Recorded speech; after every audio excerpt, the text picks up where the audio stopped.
When troubleshooting failed compressors, firstly determine common factors. Are all the compressors the same model and age?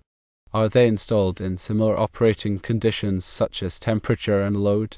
Have there been any recent electrical work or power surges? Secondly, check the electrical supply.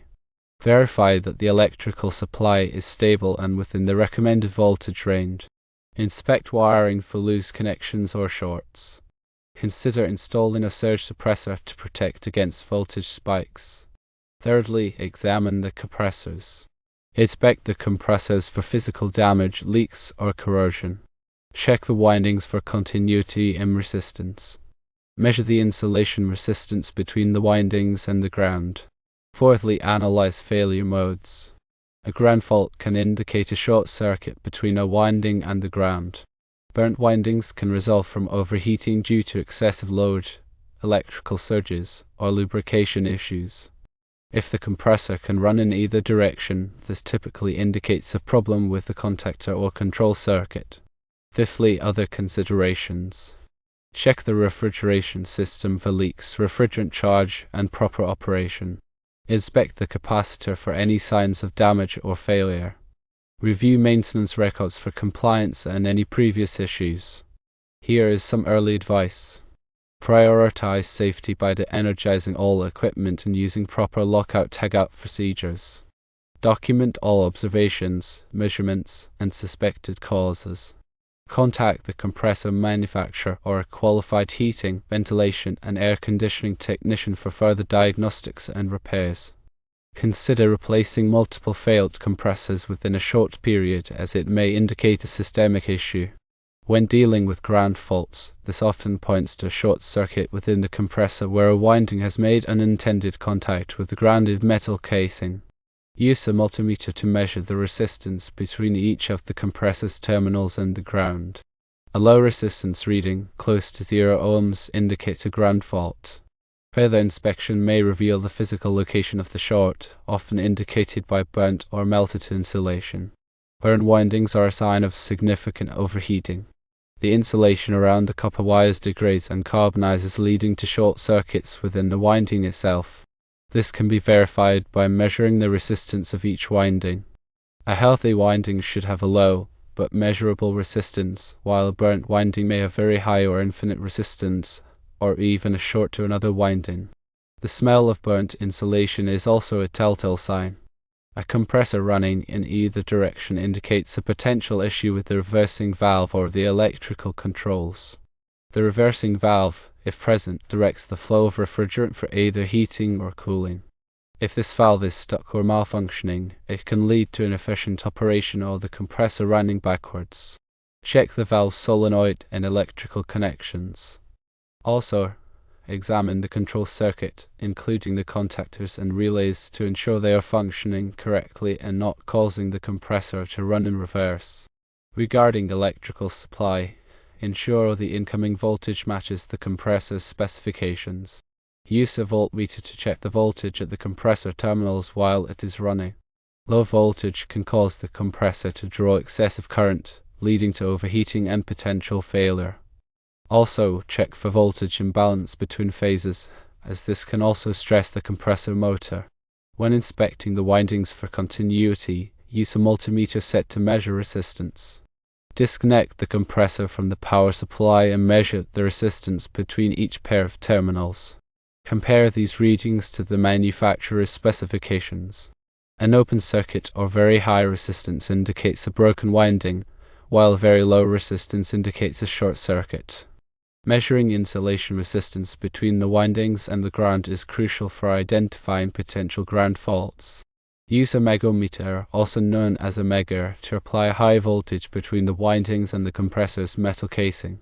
A healthy compressor should have very high insulation resistance, typically several megohms or higher. Low insulation resistance indicates that the insulation is breaking down and the compressor is at risk of developing a ground fault. Refrigerant leaks can lead to reduced cooling capacity and compressor overheating. Inspect the refrigerant lines, connections, and components for signs of leaks, such as oil residue or frost buildup. Use a refrigerant leak detector to pinpoint the exact location of the leak. Low refrigerant charge can also cause the compressor to work harder and overheat. Check the refrigerant pressure using gauges and compare it to the manufacturer's specifications. If the charge is low, add refrigerant according to the system's requirements after repairing any leaks. The capacitor provides the necessary starting torque for the compressor motor.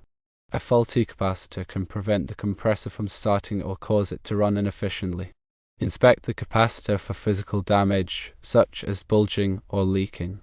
Use a capacitance meter to measure its capacitance and compare it to the rated value. Replace the capacitor if it is damaged or if its capacitance is significantly out of range.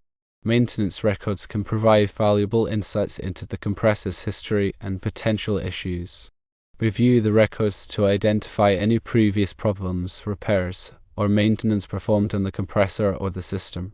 Look for any recurring issues or patterns that may indicate an underlying problem. The age of the compressor is also a factor to consider. Compressors have a finite lifespan, and older units are more likely to fail. If the compressor is nearing the end of its expected lifespan, it may be more cost-effective to replace it rather than attempting to repair it. Environmental factors can also contribute to compressor failure. High ambient temperatures, excessive humidity, and corrosive environments can all stress the compressor and shorten its lifespan.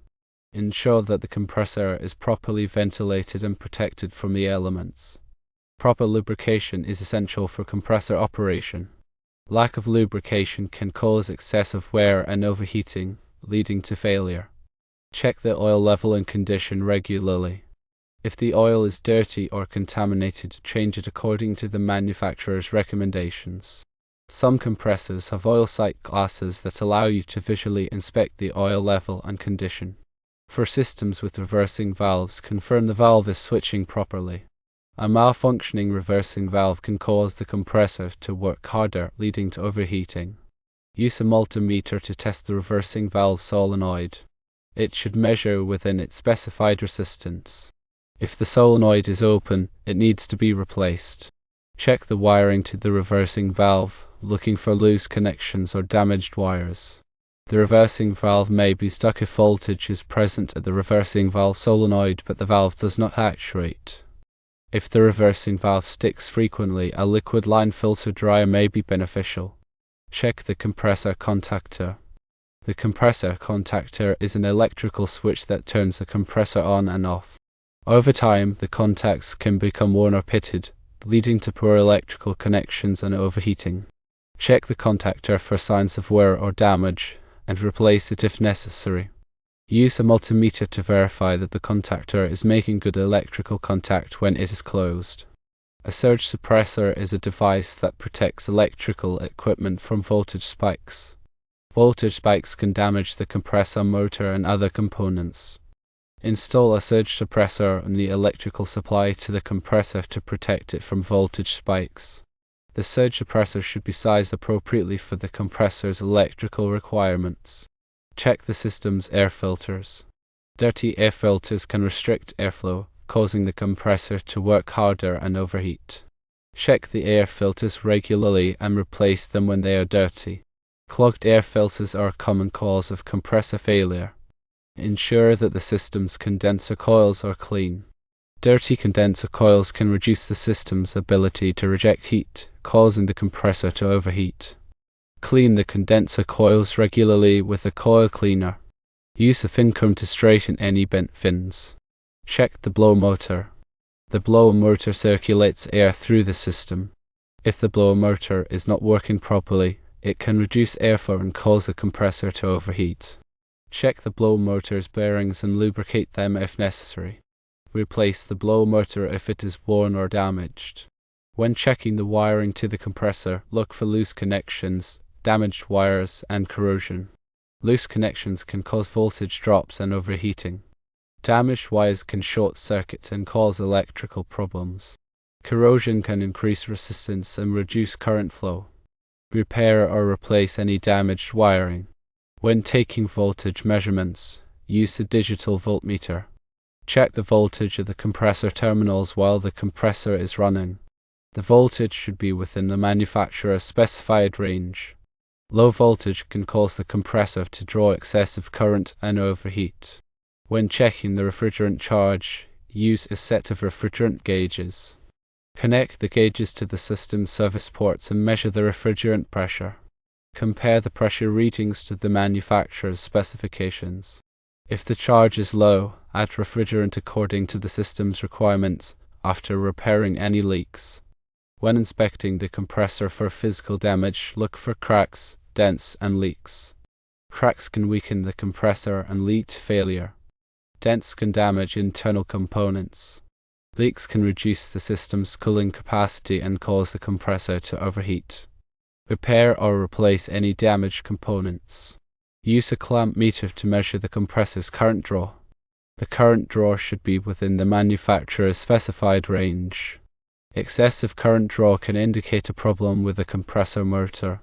If the compressor's current draw is too high, check the voltage, refrigerant charge, and other components to identify the cause.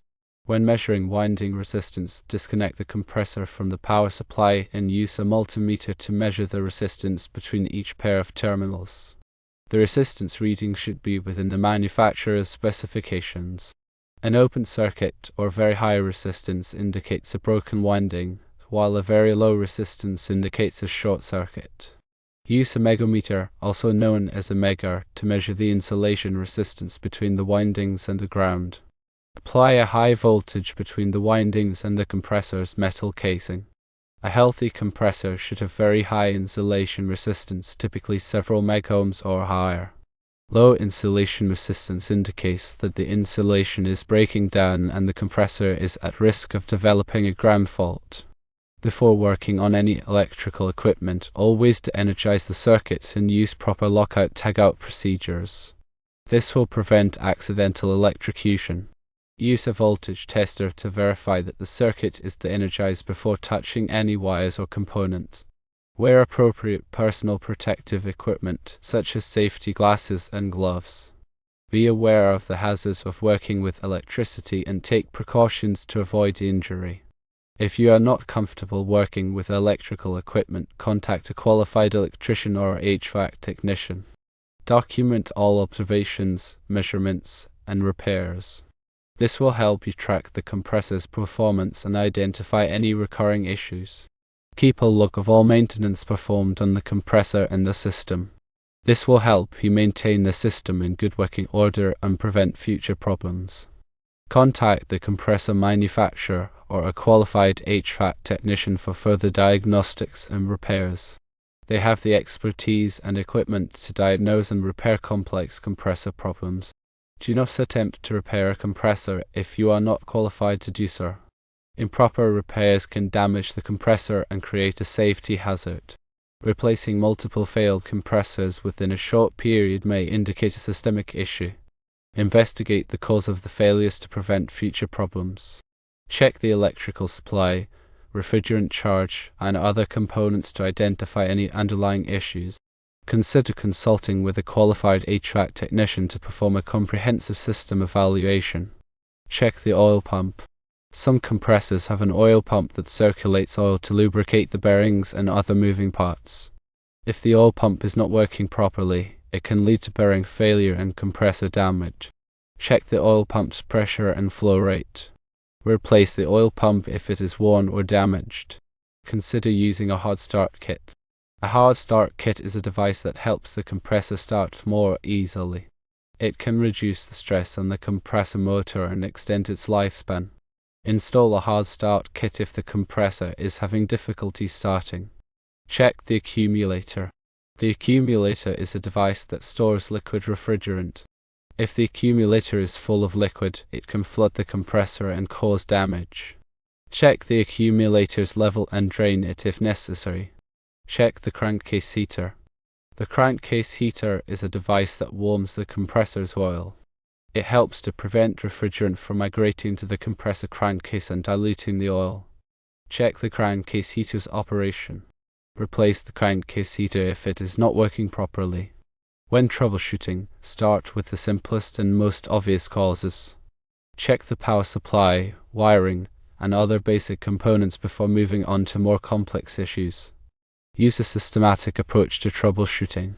This will help you identify the cause of the problem more quickly and efficiently. Take your time and be thorough.